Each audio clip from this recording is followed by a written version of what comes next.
Come on down, SMPS, everybody be man boom. Yeah. Like that. I got you. That's I an interesting accent that keeps coming up. Bing it on boom. Yeah. What's who his is that? name? That's his alter ego. that's Jimbo Jim Bob. Jimbo. Jimbo Jim Yes. Bob. Yes. He's got full name. Yeah. Coming. He comes in hot sometimes. Yes, Hi, I'm Josh Owen. As the owner of a video marketing company in New Orleans, I've been on the quest to learn everything I can about marketing. Everyone has a different style, different strategy, and a different experience. Is there a wrong way to do it? A right way to do it? Let's find out together as we make marketing make sense.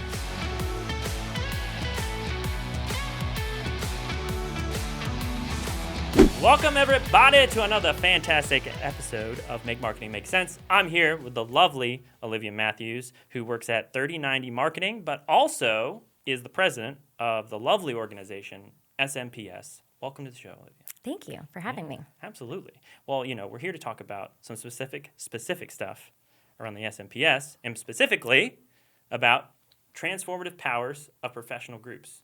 Ooh. Yeah. Yeah. I feel like you know a thing or two about that. Yes, absolutely. Wow. Well, let's dive into it. And specifically, before we even get started, I feel like if I keep throwing around the word SMPS, people are going to be confused at some point. So if you don't mind just giving a quick brief, synopsis of what the SMPS is and what they do. Yes. Okay, so SMPS stands for Society of Marketing Professional Services. Lovely name. Which means essentially it's just marketers, business developers, essentially anyone in the AEC industry, which also stands for architecture, engineering, and construction. So yeah, it's a fantastic organization, chapters all over the United States, and I think Canada, actually. So anyway, I am the president of the SMPS Southeast Louisiana chapter. But yeah, it's a great group. I think we have about 90-ish members. Wow. And it's just it's a platform for supporting and empowering and advocating for people in that industry. So they offer professional growth, professional development, education courses, networking opportunities, all sorts of stuff. Really interesting programs for various levels of experience too, which I think is really important to note. Awesome. So, yeah. Wow. That was one heck of a rundown. My gosh, we got it all. We got everything. Yeah. I love it. Well, if anyone's listening to this and they haven't joined, they better. But they might join even more after we kind of talk and dive into it a little more, which, I know we could even go in all different directions, but specifically, I want to know, you started out kind of joining through SMPS from what I remember. What was your personal success story with the SMPS? Well, okay, let's see. When I moved, I'm not from New Orleans originally. I moved here from New York, I guess like 6-ish years ago. And, I didn't have any professional connections here. Like I didn't know anyone. I moved here with my boyfriend at the time, my husband now. And I remember thinking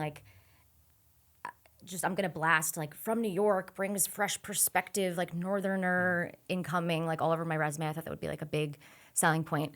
Not at all. Didn't really understand the vibe of New Orleans.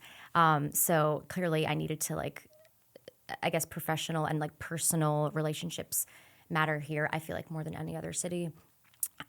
So I was guided and suggested by some people here to join the organization because I was coming from real estate development, that industry, which is sort of SMPS involved. So yeah, some people were like, hey, you should just show up to one of the events and just start meeting people. And I just remember very specifically being so nervous, so terrified to just walk into this room. It was a big luncheon, I don't know, some professional luncheon. And I was so nervous to just, come in cold, and I didn't know anyone. So anyway, long story short, I ended up really hitting it off with a lot of people, and that's how I got my first job here in New Orleans. And I've just been heavily involved ever since. I served on the board for a couple years, and then now, as you said, I'm the president. But I just think it's an awesome group of people, and we cover so many different topics and interests, and it's big enough that we have the opportunity and the luxury to offer different things to the members, but it's also small enough that it's still intimate and the perks that come with a small Yeah. group. So That's awesome. That's great. yeah, I it's mean, the best. obviously, I know there's a lot of great things that you talked about there, where you showed up and it's basically like you found a home, in a sense. And for you in particular, was there anything that you felt was, I guess, beyond just the inviting atmosphere, but you growing as a professional? Do you feel like you got that through the SMPS at all? And like, what did it do? Yeah, professional growth, personal growth, definitely all those things. I mean, I I think that just having like this third party validation and reassurance that like kind of you're on the right path, you can share your pain points or what you're struggling with or what you're really excited about. It's a support group, Yeah. really is what it is. And I also I don't know, I feel like I joined at a very pivotal point in my just personal development and professional growth. So kind of obviously coming into a new geographical area and market, but also like just no longer being the entry level person and kind of being more middle marketing or middle management level. Right. So like having to flex my own leadership muscles too helped a lot to just discuss that with everyone else. And like presenting, like just skills, learned a lot of skills. I don't know, it's kind of general, but yeah, just I think the support aspect. I mean, there's so much obviously science and data that goes behind just the community aspect and being able to depend on people and rely on a group that's also going through something similar as you. Yeah. I mean, I think that's Simply put. right. Like, I think what you're saying too is like the community aspect of it is so important to growth. And I think a lot of times we all feel like if we're, a lot of people out here are left to their own devices. Like they're like, you're our one marketing person in our one company, and you figure it out. Good luck, And it's like being able to have someone to rely on and call on. I mean, like, do you feel like that's kind of a big part of it? Okay, well, I don't even know if this is what you're asking just now, but I heard you say that you're the only one. So Yeah. I mean, I don't even think this is an industry specific issue or I don't know what we're going to call it, but let's just call it an issue that you're the only marketing person on your team. And yeah, that's just challenging. Like being a one person marketing team, you're already wearing like 10 billion different hats.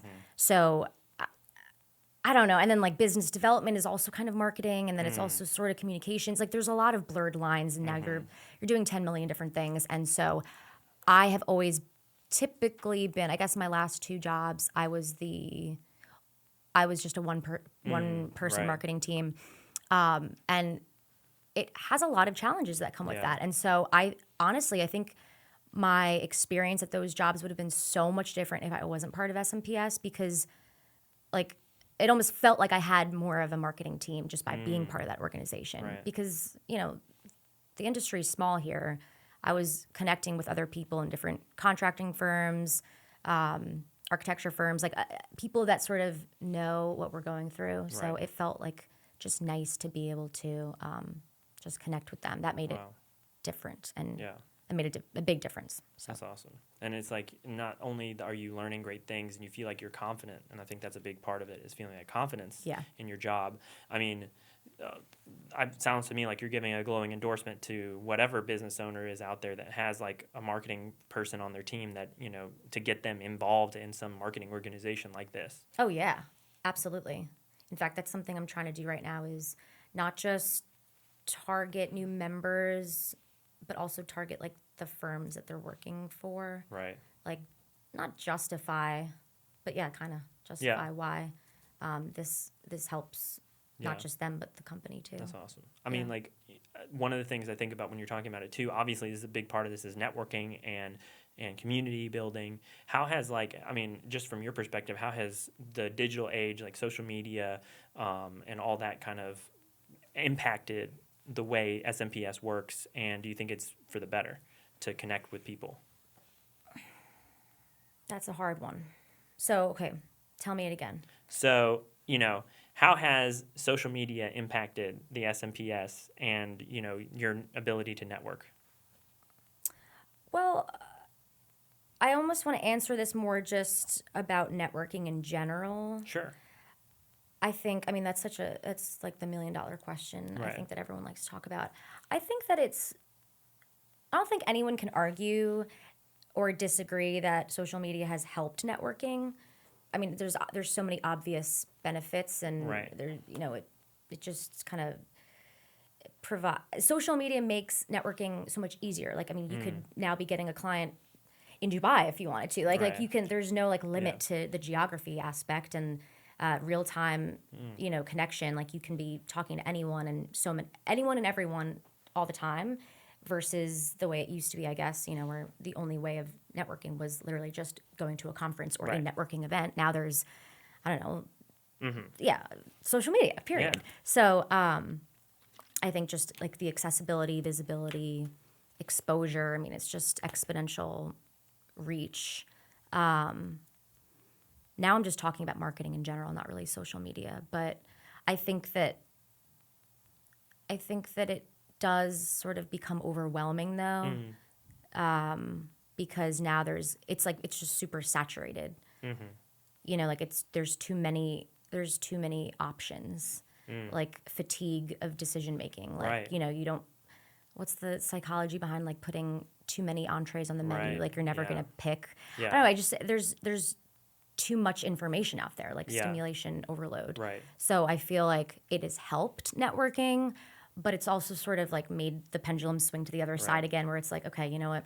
In-person networking really still is Right. the most meaningful. Well, and that's what I was going to say is like you still have events, right? You still have in-person events, and you have like this member list of like, of X number of people that have bought into the program that you have at SMPS.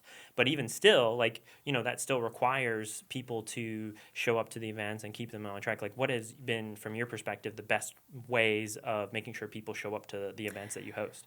Okay, yes, I could totally talk about this because I'm actually kind of struggling with that right now. I mean, just so multi-part answer. I think social media has helped a lot with Right. the sharing of upcoming events, and just don't forget to register, like as simple as that. Yeah. But I mean, the ability to share and like share it with your connections and say, hey, please share it with your connections, and then it's like this exponential. Right. People, your allies in the industry or colleagues in the industry can then share it with their connections. So, yeah, I think it goes back to reach. It helps a lot, whether it's on the website or in the newsletter, or we'll even reach out to other chapters too. Right. Like if we're going to offer a digital webinar or I don't know. Even sometimes we'll just stream the presentations at this point. We'll reach out to other neighboring chapters and just say, hey, like, would love for you to share this with your member base. Right. So that's another thing, too, about SMPS is that, like, I know almost all of the other presidents, the current presidents, too, at all Yeah. the other chapters. And I know that they're usually probably going through some similar scenario that I'm going through with, gathering registrations and getting interest, just trying to garner more interest for their programming and their events. So, like, I want to spread the word for them too. So, Right. yeah. So it's kind of like you're kind of building this online platform, this alliance with different people, and you're posting it to regular places. Like, do you think, like, also when people come in, are they telling you how they're hearing about the events or like how they know to come or show up? Yeah, I'd like more feedback actually on that. I think that I'm just going to assume that they just see it on our website and on social media. But I'm trying to get a wider reach right now. Yeah. Like, it's actually good that you bring this up because the organization, like I think a majority of our members are located in just the greater New Orleans region. Right. We do have some Baton Rouge peeps and some North Shore people, and we're just trying to expand. We actually just got a message the other day from someone who just joined, and they're in Baton Rouge, and they really want to just expand the reach and expand the membership base over there. And so, yeah, we just talked about this during our board meeting the other day. Like, how are we going to do that? I mean, obviously, like, there's so many so many things, so many ways we can tackle that. But, yeah. What do you believe is the right way to do it? Like, what do you believe is the right way to tackle that? I think we need to start by having some more just very casual like member meetups. Doesn't need to be like a super formal speaker luncheon, like registering via tickets and all these different Yeah. things. Like I think just having like a very casual happy hour or, come meet the board, like super personal will also yield a more personal level of feedback. Like I just Yeah. want people to ask questions and tell us like, Right. how have you heard of us? Like, what do you want to see more of? I think it should just start really casual first. I don't know. Maybe we need to like incentivize people a little bit more though. Yeah. If they come, they get entered to Oh, wow. win something. Yeah. A gift. Wow. Some sort Gifts of are prize. always, people I love gifts, I hear, I might be getting a gift sometimes. You're getting a gift at the end of I'm this getting podcast. a gift. Yes. Did you hear that? Yes. I'm getting a gift, everybody. Oh, come on down. I mean, I would just say I agree. I think the more low stakes show up and have community like events you can have and just, build just an atmosphere of people connecting, I think that's always going to be a big win. Whether it's like at, one of the things I've always liked doing is just having like, hey, let's all, one of the things everybody loves is food. Let's all just get together and eat some good food and just hang out, Yeah. and just build a relationship together. And sometimes some of the best conversations happen through this organic, just getting together and chatting. And Absolutely. people love that. And Absolutely. I think, if you do that consistently and build consistency, then you see that growth over time. And maybe that, I think that could be, and what you're talking about is, and I think a lot of people don't do that enough when they have, networking groups, is building like, some level of consistency over their events, and like having just like instead of having one massive event that you have to put all this energy in, instead just have like these consistent just powwows where you're just hanging out and it's like low like stakes. Like I have this, like even for me, I have this like trivia group that's just started, and now it's just like I have too many people. Like it's just too many people. It's like in the sense of like you want to have it's something you do every week, and now we have like our core group, and like there's people, and then there's like some like roving cast of characters that come in and out, but we always have the core group of people that always show up, and then it builds from that core group of people that like expand from there. Absolutely. It's the long game. I mean, developing relationships, it's supposed to take a long time. Yeah. Like it's not supposed to be an overnight, lead generating touch, like, I don't know, all those like big Right. BD sales terminology, which are important. But like, I just feel like there's a lot of pressure to just get leads and score clients and all these things. And it's supposed to be slow. Mm-hmm. It's supposed to take time to build those relationships and the meaningful ones. So I don't know. I've learned that a lot just being in business development and trying to be patient. Yeah. Like you have to be patient about it. So That's awesome. Yeah. I love that. I mean, I think, hopefully we'll see those, little happy hours that you're doing pop up, and, hopefully I get a little invite, Yeah, absolutely. Shout out to Sam Olmstead because he shows up. Olmstead.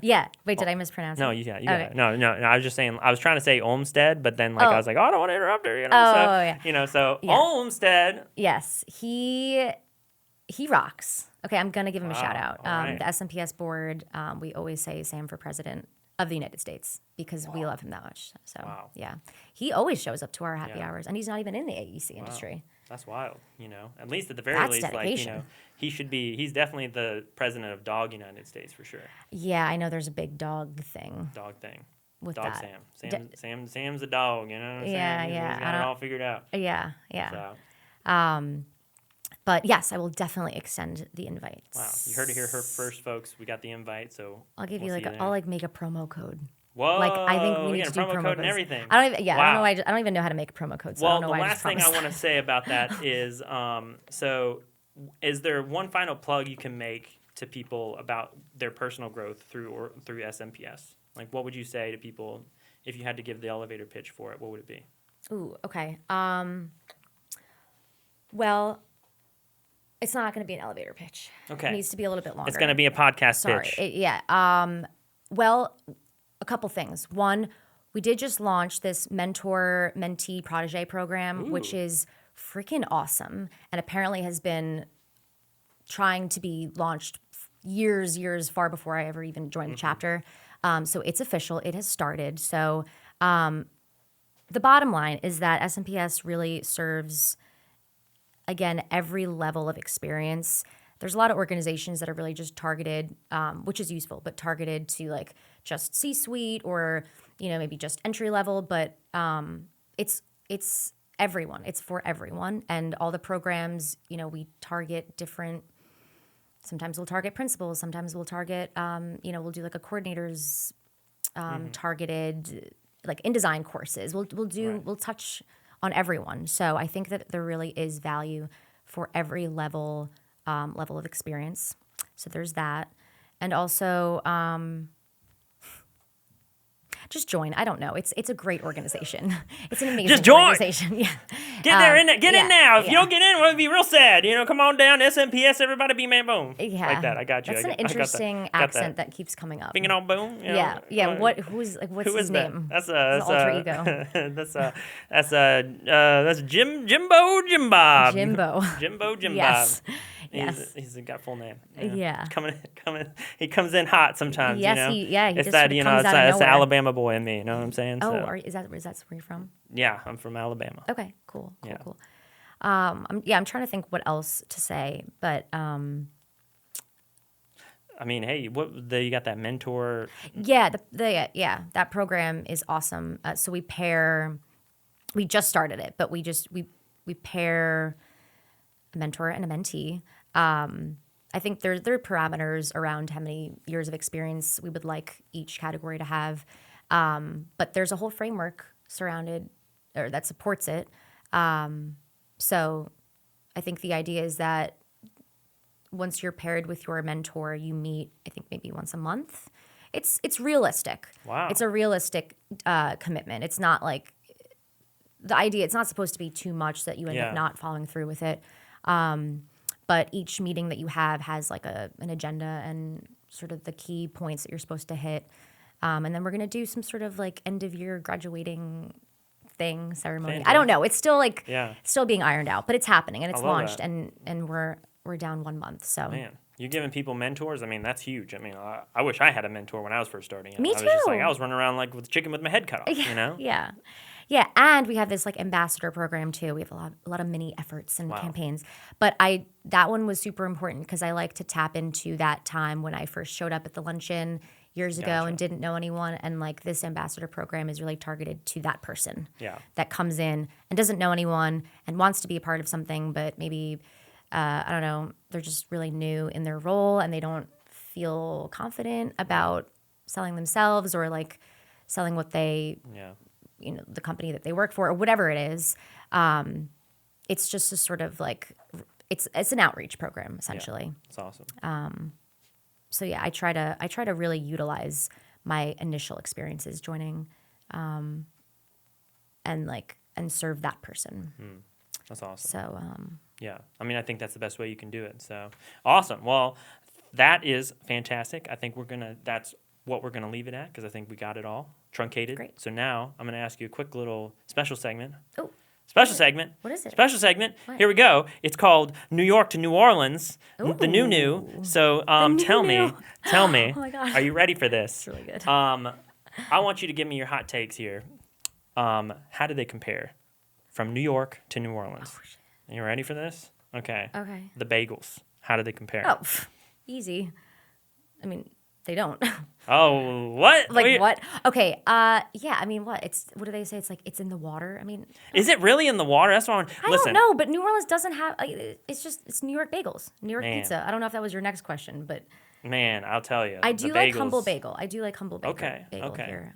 Okay. Have you been to Flower Moon Bagel? That was the next thing I was gonna say. Flower Moon's good. I feel like they're good, but but the bread. It's the bread.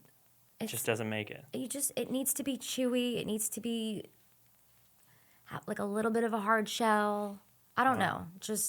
It's just not it here. Wow. Humble Bagel. I actually went there yesterday. Alone and ate it in my car. And you're trying to tell me it's not even close. It was really good. It's good, and it's really good, but it's not even close. It's good, but no, it doesn't compare. Wow, that's incredible.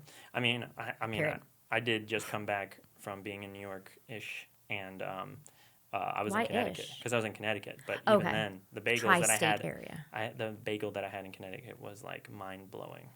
Why was it mind-blowing? It just like the bread, there's something about that. It was just like, it Yeah. did taste, I brought one back with me and it still tasted better than the bagels that I've had here like 3 days later. Oh, absolutely. I was like, this is criminal. This is a criminal It's thing. the best. It's the best. I criminal. love bagels. I'm- Yeah.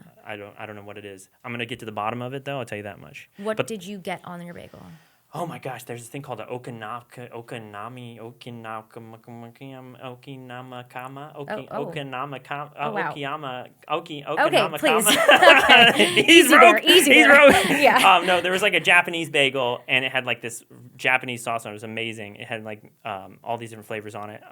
It was a whole endeavor. It was that, and I had also it was a yuzu cream cheese smear that was also insane. Whoa. It was like insane. Everything. This place is shout out to Olmo in New Haven, Connecticut. You guys know your bagels. That's what I'm saying. But yeah. The next one on my new is the public transit. How's transit? Oh compared? my gosh, I miss the subway so much.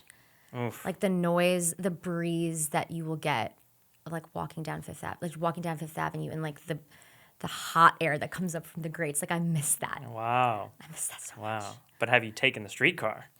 Yeah, but again, incomparable. Incomparable. I mean, look, I'm about to say some controversial things. Uh-oh. I think that, I mean, the streetcar, it's more for a leisure.